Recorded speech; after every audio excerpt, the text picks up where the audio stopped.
The moment Goku lands on Earth 616, the universe does not tremble, it does not scream, it does not collapse into chaos or erupt in cosmic fire.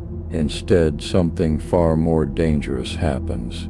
The universe begins to reorganize itself around him, not because he demands it, not because he conquers or destroys, but because his very existence introduces a pattern that reality has never encountered before. A Saiyan warrior whose power has no ceiling, no consequence, no cost beyond the fight itself. In Dragon Ball's universe, this is natural law. In Marvel's infinitely complex web of balance, consequence, and cosmic hierarchy, it is a seed of inevitable collapse.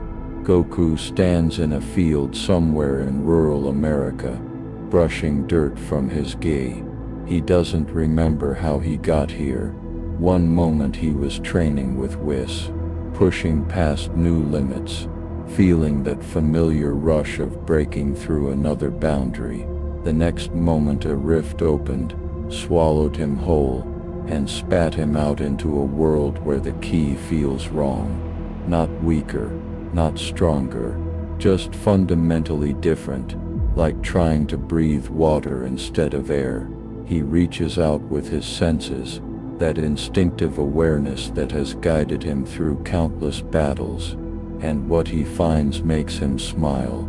There are powerful beings here, incredibly powerful. Some feel almost divine, others burn with rage and potential. For Goku, this isn't a crisis, it's an opportunity, a whole new universe of opponents to test himself against, to learn from, to surpass. But 8,000 miles above him, in the Sanctum Sanctorum, Dr. Strange drops the ancient tome he was studying. His hands tremble, not from fear, but from the sheer wrongness of what he's sensing through the fabric of reality. There's a new variable in the universe's equation, a constant that doesn't follow any of Marvel's fundamental laws. Growth without entropy, power without corruption, escalation without limit. Strange has witnessed Galactus devour worlds, seen Dormammu bend dimensions, felt the Phoenix Force reshape existence itself. But all of those powers follow rules, operate within cosmic frameworks, exist as part of the universe's great balance. This new presence doesn't. It exists outside the system entirely, a foreign algorithm inserted into reality's code. And the most terrifying part, the universe is already beginning to adapt to it. In Asgard, Heimdall's all-seeing eyes narrow as he stares across the vast distances between realms. He watches the strange warrior stretch, completely unaware of the attention he's drawing. Heimdall has seen countless warriors across countless worlds, but this one radiates a kind of energy that doesn't fit into any category he knows. Not magic, not science, not divine power or cosmic force. Something else entirely, something pure in its simplicity and terrifying in its implications. The Allfather must be informed, Thor must be warned, because Heimdall recognizes what Doctor Strange felt, what the Watcher has already begun to observe with growing concern. This warrior is not a threat because he's evil, he's a threat because in a universe built on consequences, he represents something that has never had to learn what consequences mean. Goku clenches his fists, feeling energy course through his body. This place is strange, but he can adapt. He always does. That's what Saiyans do best. They adapt, they overcome, they grow stronger from every challenge. He wonders if there's anyone here who could give him a good fight, push him to new heights the way Jiren did, the way Broly did. He powers up slightly, just testing the waters, letting his ki flare for a moment. It's a casual gesture, the equivalent of stretching before a workout. But across the planet, in the Baxter building, Reed Richards' instruments suddenly scream with alerts. In Wakanda, Shuri's sensors detect an energy signature that shouldn't be possible according to known physics. In deep space, the Silver Surfer turns his board around, sensing something that makes even his power cosmic feel uncertain. And in a dark corner of the universe, Thanos pauses in his meditations, feeling the stirring of something that might finally make his quest for balance truly interesting. What none of them understand yet, what even Goku doesn't realize, is that his arrival has already set events in motion that cannot be stopped. In Dragon Ball's universe, power is the solution. Get stronger, train harder, break your limits, save the day. It's a clean equation, a simple philosophy, and it works because that universe is built to reward it. But Marvel's universe operates on different principles. Here, every action has a reaction, every power invites a counter, every escalation breeds a greater threat. The universe maintains balance not through strength but through consequence, and Goku, with his pure Saiyan instinct to constantly surpass his limits, has just introduced a variable that breaks that balance at its most fundamental level. He is not a hero or a villain, he is an anomaly, and the universe's immune system is already beginning to respond. The Watcher stands on the moon, his ancient eyes fixed on the Saiyan below. He has observed countless realities, infinite possibilities, endless variations of how events might unfold.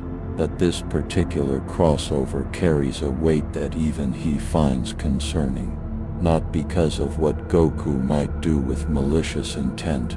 The warrior's heart is pure, his intentions noble, but because nobility and good intentions mean nothing when you fundamentally don't understand the rules of the reality you're operating in. The Watcher has seen universes fall not to villains but to heroes who refuse to accept that some problems cannot be solved by becoming stronger.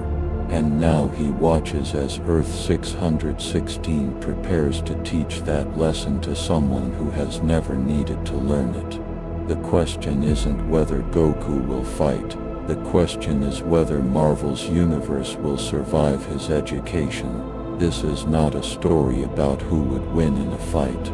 This is a story about what happens when an unstoppable force of pure escalation meets a universe that has spent billions of years developing systems to prevent exactly that kind of escalation.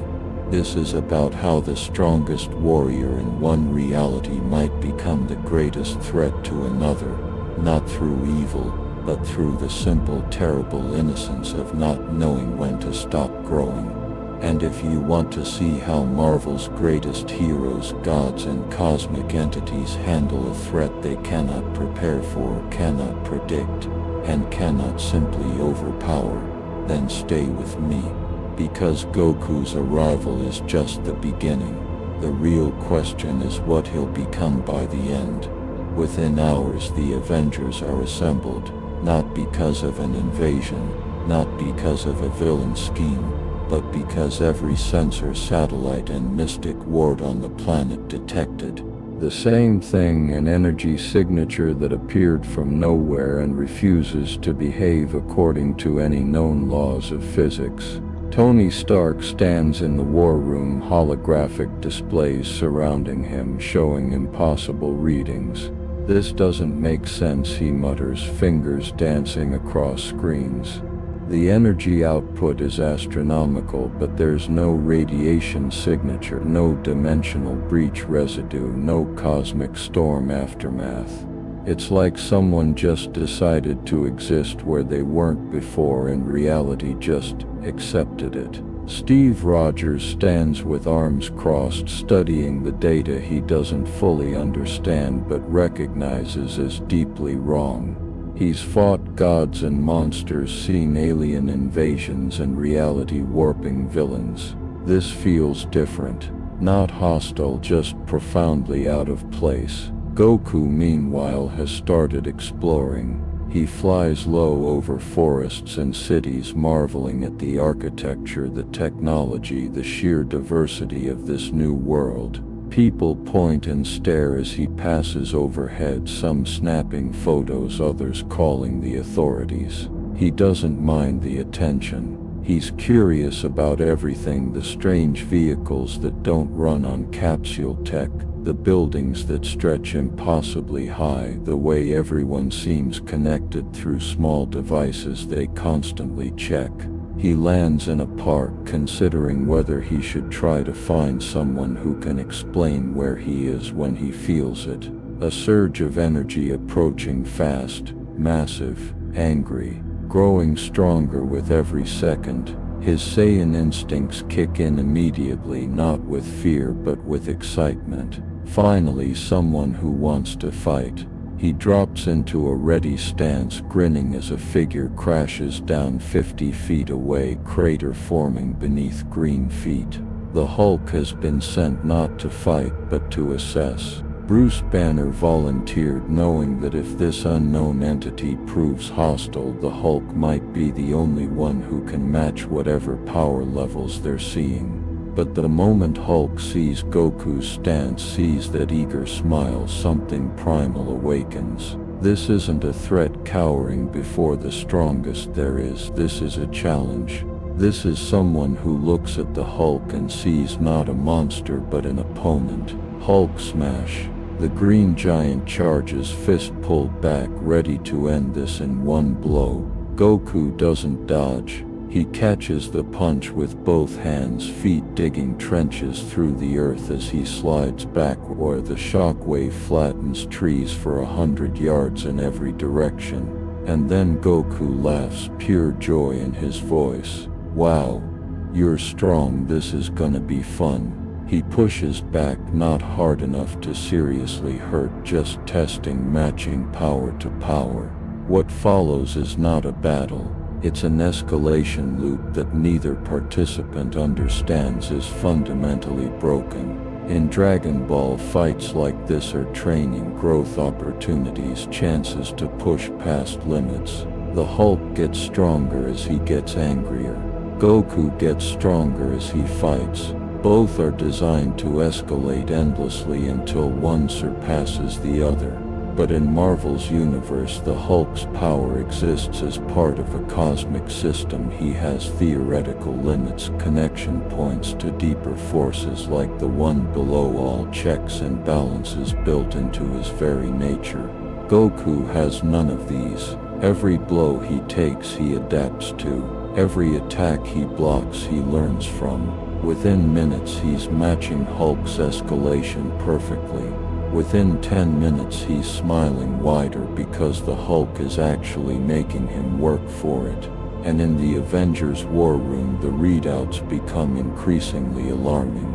Both energy signatures are climbing exponentially, but the unknown entity's power is growing with a mathematical precision that shouldn't be biologically possible. Thor arrives in a crack of thunder, Mjolnir in hand, and what he sees stops him cold.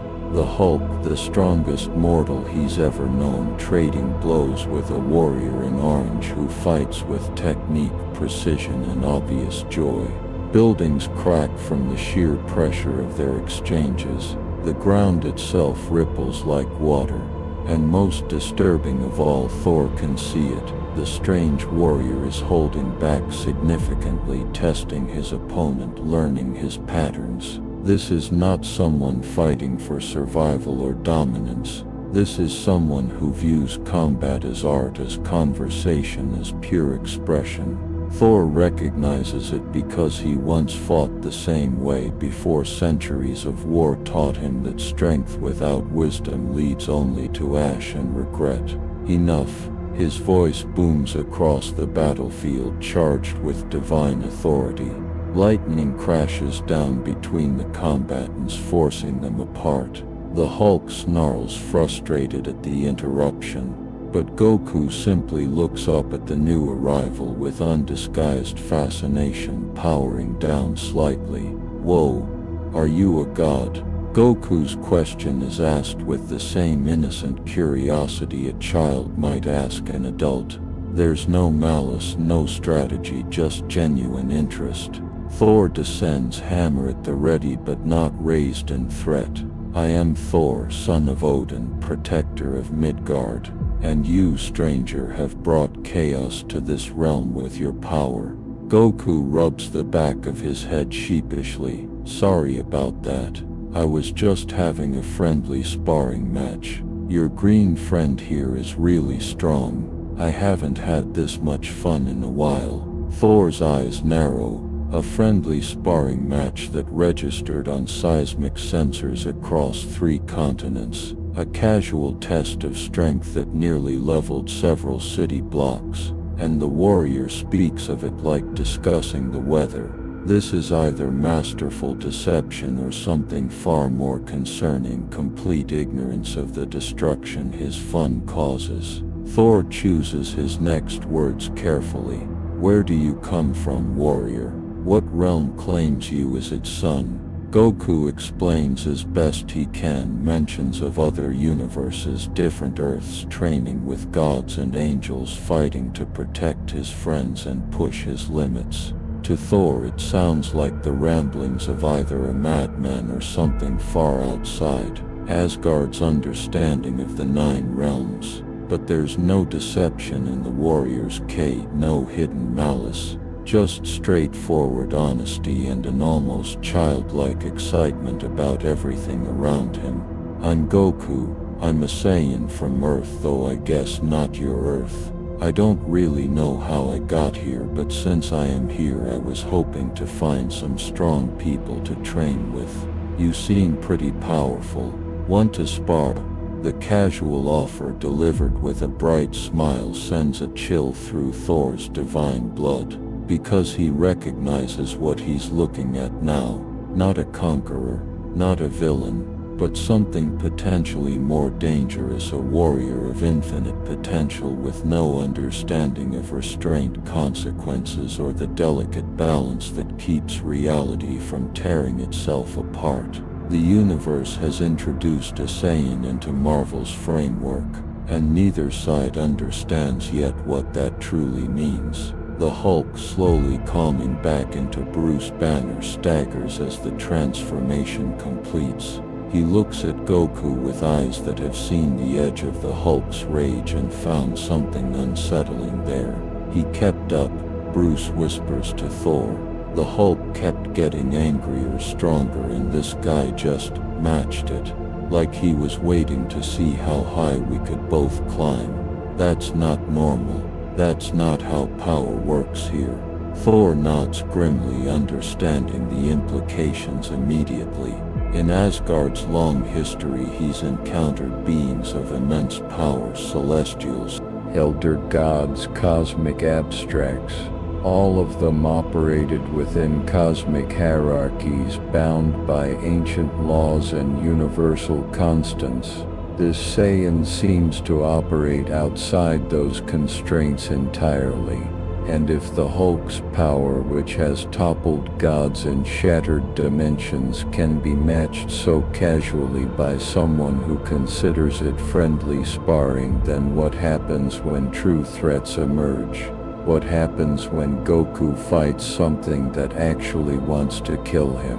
How high will the escalation climb then? Doctor Strange arrives through a portal of golden sparks, the eye of Agamotto glowing faintly at his chest. He's been watching through scrying spells, analyzing the confrontation from every mystical angle he can access. What he's discovered in the last 30 minutes has forced him to consult texts he hoped he'd never need to open again. Ancient warnings about foreign constants, reality parasites, and the universe's immune responses to incompatible variables. Goku turns to face him with that same disarming smile, but Strange doesn't return it. "You don't belong here," Strange says flatly. Not an accusation, but a statement of metaphysical fact. "I don't mean that you're unwelcome or that you've done anything wrong. I mean that literally, fundamentally, you exist outside the natural laws that govern this reality. And that creates a problem far more dangerous than any villain I've ever faced." Goku's smile fades slightly, replaced by confusion. "I don't understand. I'm just a guy who likes to fight and protect people. How is that dangerous?" Strange gestures, and the air around them shimmers with mystical equations showing patterns of energy flow, cosmic balance, and reality's fundamental architecture. "In your universe, I assume power is relatively straightforward. You train, you grow stronger, you overcome obstacles through superior strength. Here, power is interconnected with thousands of cosmic systems, dimensional barriers, and universal constants. When you fought the Hulk just now, you didn't just exchange punches. You created a feedback loop that affected gamma radiation patterns across 3 dimensions, destabilized 17 ley lines, and caught the attention of entities that monitor reality for exactly this kind of anomaly." He waves his hand, and the mystical display shows Goku's energy signature spreading like ripples through Marvel's cosmic framework, touching systems that were never meant to interact with his kind of power. The other Avengers arrive now, Iron Man in his latest armor, Captain America with shield ready, Black Widow and Hawkeye hanging back with weapons trained but not aimed. Natasha studies Goku with the cold assessment of someone who's interrogated gods and monsters. What she sees troubles her more than any enemy she's faced. There's no guile in his body language, no hidden agenda in his posture. He's exactly what he appears to be, a warrior who fights for joy and protection with power that could reshape continents. And that honesty makes him unpredictable in ways that villains never are. You can anticipate evil. You can prepare for conquest or destruction. But how do you prepare for someone whose good intentions might accidentally unravel reality? Tony's HUD is running every analysis protocol he has, and they all return the same impossible conclusion. The energy readings suggest this stranger could theoretically match or exceed cosmic level threats, but his behavior suggests he has no framework for understanding what that means in Marvel's context. Goku looks around at all the assembled heroes, finally sensing the tension he's created. "Look, I really didn't mean to cause trouble. Maybe I should just go find a quiet place to train until I figure out how to get home." But Strange shakes his head slowly. "That's exactly the problem. You can't just go train quietly. Your power doesn't work like ours. Every time you push your limits, you create cascading effects throughout the universe's structure. It's like, imagine reality is a carefully balanced equation that took billions of years to stabilize. Your presence is a new variable that doesn't fit into any part of that equation. The universe is trying to incorporate you, adapt to you, and that adaptation is causing stress fractures in systems that keep existence stable." Thor steps forward, his expression grave. The sorcerer speaks truth. "I have seen realms fall not to conquerors but to forces of nature that simply existed too powerfully for reality to contain them. You have the manner of a noble warrior, but nobility matters not if your very existence threatens all we protect. For the first time since arriving, Goku's expression becomes serious. He's faced universe-ending threats before: Majin Buu, Beerus, initially Jiren, Broly. But those were enemies he could fight, opponents he could defeat by becoming stronger. This is different. They're telling him that being himself, doing what he's always done, is the threat. So what do you want me to do? I can't just stop being strong. That's not how Saiyans work. We're built to constantly break our limits. And there it is, the fundamental incompatibility laid bare. Bruce Banner, having collected himself, speaks up quietly. That's the problem exactly. In our universe, unlimited growth is impossible by design. Everything has checks and balances. The Hulk's anger has theoretical limits tied to cosmic forces. Thor's power is bound to Asgardian cosmology.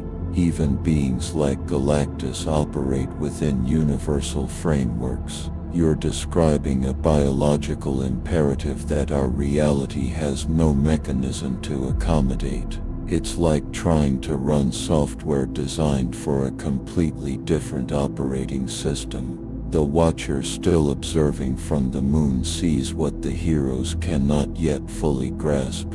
Across the universe, subtle changes are already occurring. In laboratories where scientists study the fundamental forces, equations are beginning to shift. Cosmic entities that maintain universal constants are detecting anomalies in the power ceiling they enforce. The living tribunal, reality's supreme judge, has turned one of its three faces toward Earth, analyzing whether intervention is required. And in the dark spaces between dimensions, things that feed on cosmic instability are beginning to stir, sensing an opportunity in the cracks forming around this Saiyan anomaly. The universe is not rejecting Goku. Rejection would be simpler. Instead, it's attempting to incorporate him, to make his endless growth potential a natural part of its cosmic hierarchy. And that incorporation process is creating exactly the kind of fundamental restructuring that destroys civilizations as collateral damage. Goku powers up slightly, not as a threat but to make a point. His golden aura flares, hair standing up as he transforms into a Super Saiyan. The Avengers tense immediately, weapons raising, but Goku holds up his hands peacefully. This is just one of my transformations. I have several forms stronger than this. Each one multiplies my base power by different amounts. I can control them, keep them stable. I've spent my whole life learning to master these powers without hurting people I care about. But Strange is already shaking his head, mystical sensors screaming with warnings. You're not hearing us. It's not about control or intention. Transform just now. You didn't just increase your personal power. You created a template, a pattern that the universe is trying to understand and categorize. Reality is literally rewriting rules about what's possible for biological beings to achieve. And every villain, every cosmic threat, every unstable power source in this universe just felt that template activate. You've essentially shown them a roadmap to break their own limitations. Tony's voice comes through his suit speakers, uncharacteristically subdued. Jarvis is detecting energy fluctuations in 17 different locations worldwide. Gamma signatures in New Mexico just spiked. Something in Latveria is drawing power at unprecedented rates, and we're getting distress calls from the blue area of the moon. The Inhumans are reporting that their Terrigen crystals are behaving erratically. He turns to Goku, faceplate retracting. I don't think you understand what you represent. You're not just a powerful fighter. You're a living proof of concept that power can be infinite if you're built right.